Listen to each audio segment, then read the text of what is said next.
The gig economy boom that many of us enjoyed, many drivers cashed in on due to the pandemic, is supposedly over. This is according to a Bank of America Institute study. They give 3 reasons why they believe the gig economy boom has come to a conclusion. Yours truly, I believe the first 2 reasons are bullshit, but the 3rd reason is spot on. I invite my veteran drivers in the comments to state their piece as well. What up, folks? Once again, it is your boy Tim with another ride sharing video. Now, this comes from the Bank of America Institute, so they clearly know finances, and they certainly have economists, and we're going to give their piece. Now, the article is titled, "The Gig Economy Boom is Over as Workers Go Back to Traditional Jobs." So in other words, folks are getting out of the category of independent contractor and going back to traditional W-2 tax deductible jobs. Here are the 3 reasons they give. Like I said, I think the first 2 are bullshit, but you let me know. Maybe you disagree. I invite dissenting opinion in the comment section all of the time, and I try to respond to many of your comments in kind. Number 1, people may not be as interested in gig opportunities as they were a year ago. So folks are just losing interest. Like I stated before, I believe this first reason is bullshit. People are interested in making money, paying their bills, and feeding their families. If you find a way to successfully feed your family, you're not going to lose interest in that shit next year. If that is working for meeting your needs, unless you find something better, you're not going to lose interest in that and just quit. You realize how many Americans hate their damn job, but they go there every day because it feeds their family and pays their bills? You don't lose interest.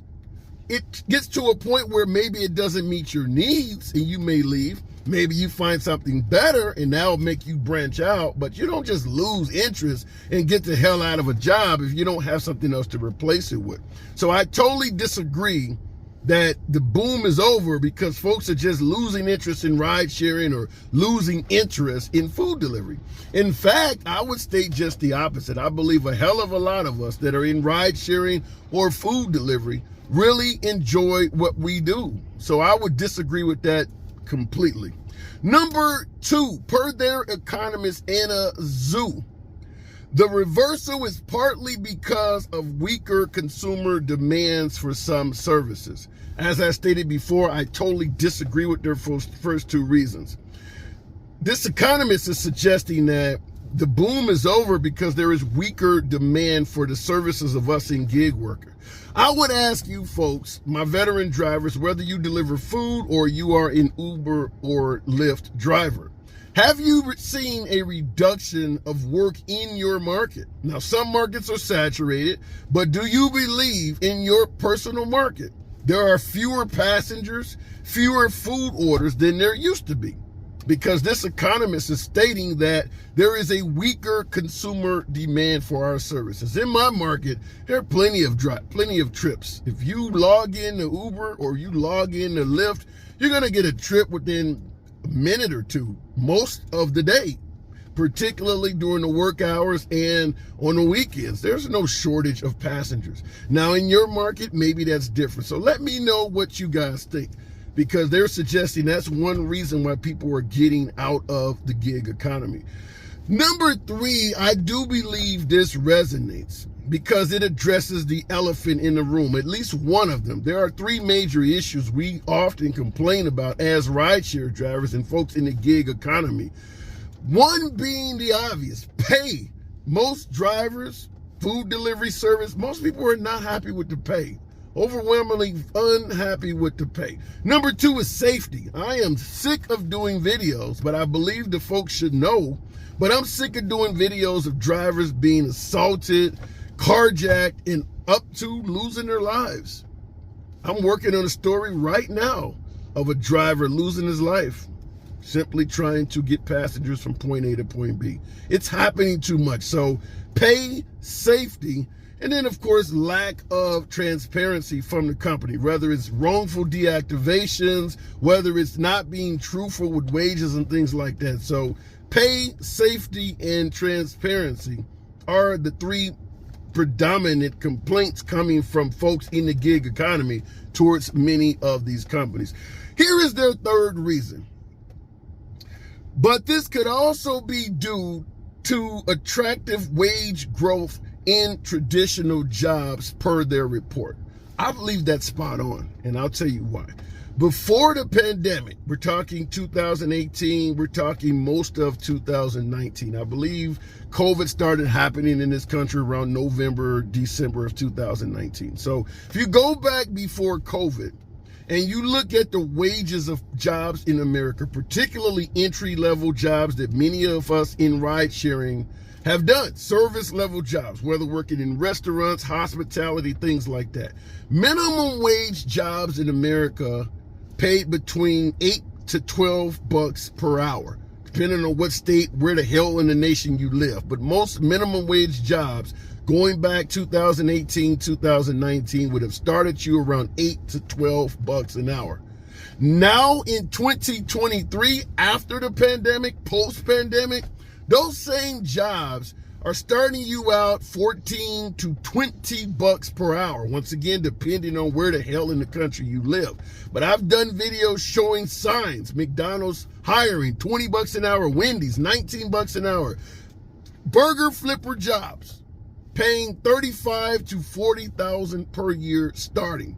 That is happening all over the country. So in their third reason, they state that the attractive wage increase or wage growth for traditional jobs, that's spot on. Now, they continue, and their article is kind of contradictory, but I will give you how they follow it up. This is coming from The Economist. Additionally, some gig workers could be rotating into the traditional job market because the wage growth in the traditional job market has been so phenomenal.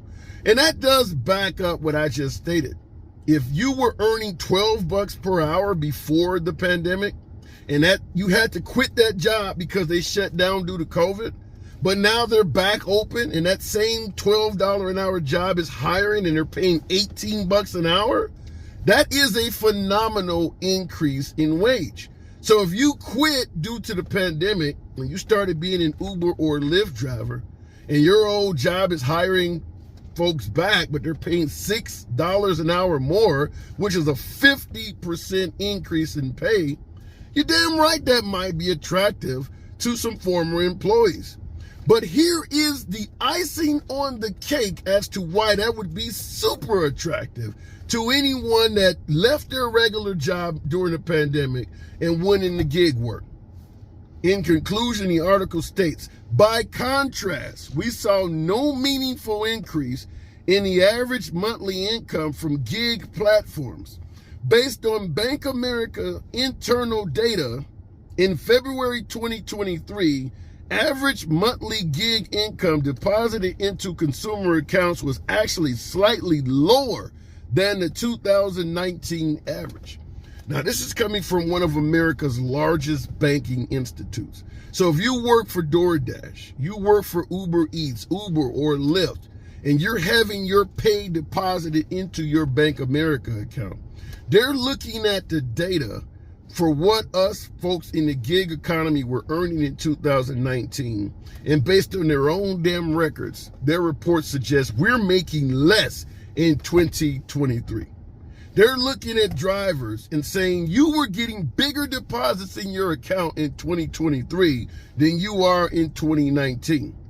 Now, I just gave you the numbers on traditional jobs and how much the minimum wage has increased after the pandemic. And now I give you the numbers on gig work, and you see the pay has actually decreased after the pandemic. There's an article from a different economist site out right now that suggests the reason Uber is bragging about their stock increases, they're taking more of the damn fares. So even the economists, even the banking institutions realize Uber is ripping off their damn drivers. You don't think that's happening with Lyft and all these other companies too? Many of them are linked together. So if you want to talk about why drivers would leave the gig economy, it's the elephant in the room. They're not paying us shit. In fact, we're getting reduction in salaries as the years go on. How many times do I say on my damn channel? Started out driving 2014, we were earning $2.20 per mile. My market now pays in the low 70s, so like 72, 73 cents per mile. That's a huge pay decrease. And anyone that has been driving for a number of years can back up your boy and tell you, over the years, the pay has continued to go down in ride sharing. But in the traditional W-2 market, they've seen an increase like that over a short period of time like that. It makes perfect sense why people would get the hell out of the gig economy and go back to traditional jobs. I wanted to bring this to you folks because I want to ask you, in your driving history, your driving time, for you folks who have been in rideshare, my veteran drivers since the 2019 pre-pandemic days, what have you seen personally? Not talking about overall, but you specifically. What have you seen in regards to your personal pay if you were driving back then? Do you earn more than you did in 2019? Do you see less than you did in 2019? Or has your pay kind of remained the same?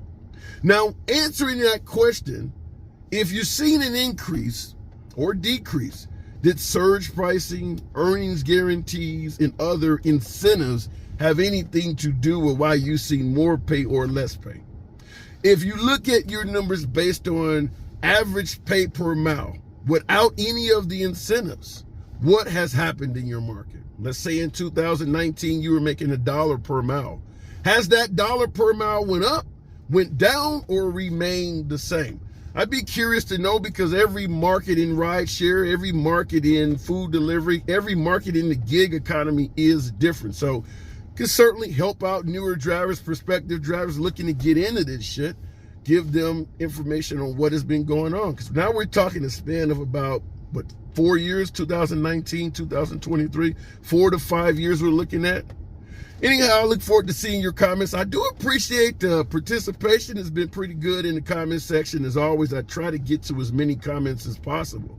Nevertheless, what do I always ask you to do? Subscribe to the damn channel. And I'll see you in the next video.